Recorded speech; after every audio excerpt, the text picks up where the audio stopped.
Man, you better stop playing on my top, man. Y'all know it's sport, man. I'm 10 toes down. I go it down, stay solid, they hit it. Forward, control, they quick, they pray. I mean, the G just hated my license. I guess at some point after the fact, the state wants to take a proffer from you or have a discussion with you, ask you some questions about whatever that may be. He decides to flip and become a cheese eater. As a mother, how did that make you feel? It's heartbreaking. It made me feel completely helpless. YNW Bortlen has officially spoken out regarding his plea deal in the YNW Melly case. Before the release of his jail call, it's worth noting that the Florida court system has expressed concerns for Bortlen's safety. According to Today's reports, as predicted, YNW Bortlen accepted the plea deal. As part of the agreement, he also entered into a proffer, meaning he is cooperating with authorities. His sentence includes 10 years in prison followed by 6 years of probation, with credit for time served and potential gain time reductions. Following this, a request was filed for Bortlen's deposition in the civil case, referencing an email in the court system that stated, "Given Mr. Henry's plea deal and proffer agreement, we request his deposition as soon as possible. Due to safety concerns, we would like to facilitate this within the next 30 days. Please advise if you continue to represent all defendants." The implication is that prosecutors fear Bortlen may be targeted in custody before providing incriminating testimony against YNW Melly. In response, Bortlen issued a message from jail, attempting to counter the narrative raised in the court's email. Man, you better stop playing on my top, man. Y'all know it's sport, man. I'm 10 toes down. I go it down, stay solid, they hit it. Forward, control, they quick, they pray. I mean, the G just hated my license. I look like taking the deal that hurt my. I look like giving us. Well, how y'all feel? I'm a young fun. Be back to raising prevail. Damn, why they wanted to take that in? Don't you know you can see the dirt being speaking that in? The sport made a point of thinking around the clubhouse. YNW never be stopped.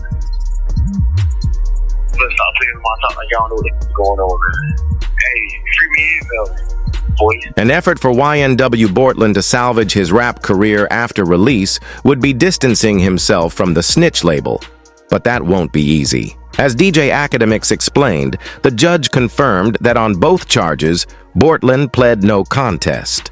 To do so, he had to provide a factual basis for the plea, meaning he had to lay out a story admitting how he acted as an accessory to the crime. In turn, that directly acknowledges that the crime YNW Melly is charged with did in fact take place. Akademiks broke it down bluntly. This isn't just a plead and go situation. With the proffer agreement, Bortlen can't just say yes ma'am and move on. He has to actually talk. Or as Akademiks put it, he has to sing like Franklin. It's a plea deal that mirrors the one Gunna took, leaving many to debate whether Bortlen can ever escape the stigma in hip-hop culture. This is a gunna. This is a gunna. This isn't a plea saying you have to tell on him, but this is a plea that you're going to have to provide all the details that they were missing to convict. That's why it's a gunna. Why do I say he signed a gunna? Because YNW Melly, and I watched the case, we covered. YNW Melly's case is that, number one, you guys have not done a job to prove that this is actually common.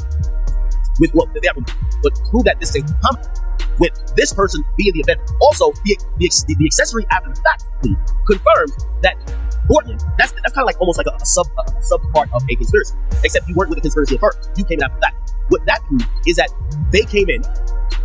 What that proved is that Bortlen worked with someone after he acknowledged that a took place in trying to cover it up. You hear what I just said? When pleading to an accessory to after the fact, you have to acknowledge that it happened and you assisted someone or in some way to cover it. Now, if Melly's statement is, how do we know, and then secondly, how do we know who did it? But they said it was a drive-by. The simplest way to understand what DJ Akademiks is saying is this. YNW Bortlen doesn't necessarily have to snitch directly on YNW Melly, but he is required to tell prosecutors his version of how the crime unfolded from the perspective of someone who was inside the car when it happened. Even if he never says Melly's name by explaining how Sackchaser and Juvie died, he essentially confirms that there was no drive-by shooting, which would severely damage Melly's defense. Prosecutors will be able to verify whether Bortlen is telling the truth during his proffer because of what came out in court when his sentence was handed down. It was announced that he accepted a plea deal, 10 years in prison followed by 6 years of probation. This deal came in place of multiple potential life sentences, but the key detail is that, as part of the agreement, Bortlen must share everything he knows about the YNW Melly double murder case. Even the judge remarked in disbelief, saying, "I don't know how your lawyers pulled this off." And it's my understanding that you want to resolve both cases today. Is that correct? And that resolution is an agreement you've reached with the state, the terms of which are as follows. Number one, in the 19 case, you're going to plead no contest to both counts of accessory after the fact. In the 23 case, you're going to plead no contest to all 4 counts as charged. In exchange for that, the state is going to nullify, that is, drop the 2 first degree. In exchange for that, I'm going to adjudicate you guilty on the 2 accessory counts as well as the tampering count. I'm going to sentence you to 10 years in Florida State Prison. This might go down as one of the greatest plea deals ever. What once looked like 5 potential life sentences has now been reduced to just 10 years in prison, with credit for time served. Following the announcement, reports surfaced that Lil Wayne and Kodak Black's attorney, Bradford Cohen, commented on the situation, saying that YNW Bortlen has bit the cheese and is likely to flip on rapper YNW Melly after taking the plea deal in the double murder case. All right, let's talk YNW Melly and YNW Bortlen. He is now doing the triple Lindy. For those youngsters that don't know what the triple Lindy is, it is when you do several flips off a high dive, and he will be flipping.